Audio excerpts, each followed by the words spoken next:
জ্বলন্ত আগুনের তন্দুরের মধ্যে জীবনের ঝুঁকি নিয়ে ঝাঁপ দিয়ে পৃথিবীর সবচেয়ে প্রাচীন এই রুটি বানাচ্ছেন উজবেকিস্তানের ঐতিহ্যবাহী শহর সমরখণ্ডের এই বেকারির কর্মকর্তারা।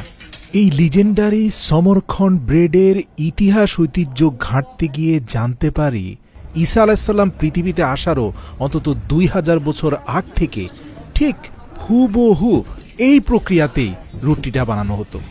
মানে বেকারির কর্মচারীরা এখনও রুটি বানানোর খামিরগুলোকে হাতে নিয়ে তার মধ্যখানে সেই 2000 বছর পুরনো কাঠের তৈরি মানপা দিয়ে খুব চমৎকারভাবে রুটিটাকে ঐতিহ্যবাহী শেপ দিচ্ছেন এবং মধ্যখানে কাঠের একটা স্টাম্প দিয়ে প্রাচীন সেই কারুকার্য এঁকে দিচ্ছেন এবং খুবই চমৎকারভাবে হাতের 3টি আঙ্গুলের মাথায় কিছুটা পানি লাগিয়ে কালো তিল বসিয়ে দিচ্ছেন। অন্য হাতের বাকি 4টি আঙ্গুলেও একই প্রক্রিয়ায় বাকি 4টি কারুকার্যের উপরে তিলগুলো বসিয়ে দিচ্ছেন।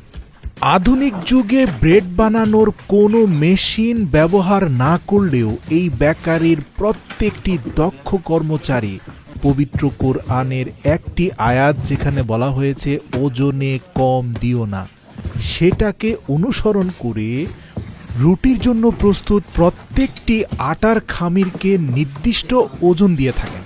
এই বেকারির ভিতর মাত্র আধা ঘন্টার সময় পার করলেই আপনার মনে হবে আপনি 4000 বছর পুরনো কোনো জায়গায় চলে গিয়েছেন, কেননা যে তন্দুরের মধ্যে এই রুটিগুলো বানানো হয় সেটাও 4000 বছর পুরনো টেকনোলজিতে আগুন জ্বালিয়ে উত্তপ্ত করা হয়।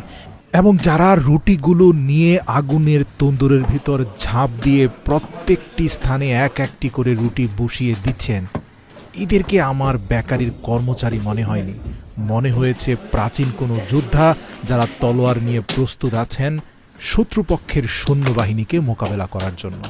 এদের শারীরিক সক্ষমতা, মানসিক শক্তি অত্যন্ত প্রবল, আর তাই তো ক্লান্তি কখনো এদের মুখের হাসি কেড়ে নিতে পারে না। অকপটে সবাইকে বলে এই রুটি বানানোর মাধ্যমে আমরা আমাদের জীবনের মানে খুঁজে পাই।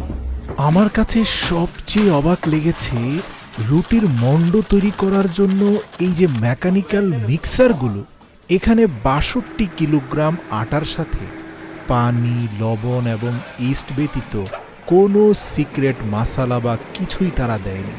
কিন্তু তারপরেও যখন পূর্ণাঙ্গ রুটিটা তান্দুর থেকে বের করা হয়, এর সুঘ্রাণ চারপাশে ছড়িয়ে পড়ে এবং বর্তমান পৃথিবীর বিভিন্ন দেশ থেকে উজবেকিস্তানের সমরখণ্ডে লক্ষ লক্ষ পর্যটক ছুটে আসেন এখানকার ইসলামিক ইতিহাস ঐতিহ্য দেখার পাশাপাশি এই পৃথিবীর সবচেয়ে প্রাচীন রুটি তথা লিজেন্ডারি সমরখণ্ড ব্রেড খাওয়ার জন্য। এই ঐতিহ্যবাহী সমরখণ্ড রুটির ব্যাপারে উজবেক মানুষদের আবেগ এতটাই বেশি যে সে দেশের ভেতরে অন্য যে কোনো খাবার অপচয় করলে আপনাকে কেউ কিছু বলবে না, কিন্তু আপনি ঐতিহ্যবাহী সমরখণ্ড রুটির একটি টুকরো যদি মাটিতে ফেলে দেন তাহলে কিন্তু রাষ্ট্রীয় আইন অনুযায়ী আপনাকে শাস্তির সম্মুখীন হতে হবে। তারা বিশ্বাস করে এই রুটির যে আকৃতি তার ভিতরে তাদের দেশের ঐতিহ্য এবং ঐক্য তারা ধারণ করে রেখেছে। এর জন্য যে কোনো অনুষ্ঠানে গোল আকৃতির একটি রুটিকে মধ্যখান দিয়ে ফাটিয়ে কয়েকটি টুকরো করে প্রত্যেকে এক একটি টুকরো হাতে নিয়ে তারা নিজেদের মধ্যে ঐক্যবদ্ধ থাকার শপথ করে, কেননা তারা এই রুটির আকৃতিটাকে ঐক্যের সর্বশ্রেষ্ঠ নিদর্শন হিসাবে মনে করে।